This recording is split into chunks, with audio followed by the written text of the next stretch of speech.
ನೋಡಿ, ನಮ್ಮಲ್ಲಿ ಹಣ ಸಿಕ್ಕರೆ, ಚಿನ್ನ ಸಿಕ್ಕರೆ, ಬೆಳ್ಳಿ ಸಿಕ್ಕರೆ ಖುಷಿ ಪಟ್ಟು ತಗೊಳ್ತೀವಿ. ಅದೇ ನಿಧಿ ಅಂತ ಬಂದಾಗ ಖುಷಿ ಪಡೋದಕ್ಕಿಂತ ಹೆಚ್ಚಾಗಿ ಆತಂಕ ಪಡ್ತಾರೆ ನಮ್ಮ ಹಿರಿಯರು. ನಮ್ಮ ಹಳ್ಳಿಯ ಜನ ಈಗಲೂ ಕೂಡ ಆತಂಕ ಪಡ್ತಾರೆ.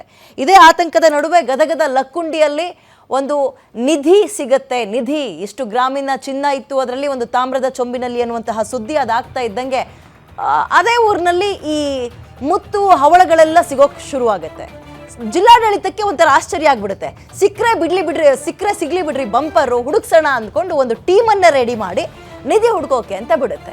ಹುಡುಕ್ತಾ ಹಳೆ ಕಾಲದ ಕೆಲವೊಂದು ವಸ್ತುಗಳೆಲ್ಲವೂ ಕೂಡ ಸಿಗೋಕೆ ಶುರುವಾಗುತ್ತೆ. ಶಿಲಾಯುಗದ ವಸ್ತುಗಳೆಲ್ಲ ಸಿಗೋಕೆ ಬರ್ತಾ ಆ ಟೀಮ್ನಲ್ಲಿದ್ದ ಮುಖ್ಯಸ್ಥ ಇದೀಗ ಸಾವನ್ನಪ್ಪಿದ್ದಾರೆ. ಯಾಕೆ ಇದ್ರ ಬಗ್ಗೆ ಲಿಂಕ್ ಕೊಟ್ಟೆ ಅಂದರೆ, ಇದೇ ನಿಧಿಯನ್ನ ಕಾವಲು ಕಾಯೋಕೆ ಆದಿಶೇಷ ಅಥವಾ ಸರ್ಪಗಳಿರುತ್ತೆ ಅನ್ನುವಂಥದ್ದನ್ನ ಕೇಳಿರ್ತೀವಿ ನಾವು ಚಿಕ್ಕ ಪುಟ್ಟವರಿದ್ದಾಗೆಲ್ಲ.